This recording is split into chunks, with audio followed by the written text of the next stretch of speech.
এই লোকটিকে আমি অনেকক্ষণ যাবত লক্ষ্য করছি, ভর দুপুর বেলায় রোদের মধ্যে রিক্সা বহন করে বেড়াচ্ছে, কিন্তু কোনো যাত্রী পাচ্ছে না। আমি ওনাকে অনেকক্ষণ যাবত লক্ষ্য করলাম, আর যেটা বুঝলাম সেটা হলো যাত্রী না ওঠারই কারণ ওনার যে বয়স, এই বয়স উনি রিক্সা তো নিজে চালাতে পারে না, যাত্রী সহ চালাতে পারবে না। এখন যাত্রী না উঠলেও আর এক বিপদ, ওনার পেট চলবে কিভাবে। আসসালামু আলাইকুম, পানি খাবেন? হ্যাঁ, রুবেল পানিটা দাও তো। কি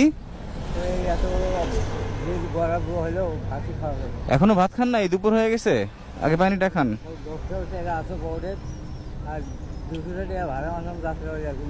কি কি 200 টাকা?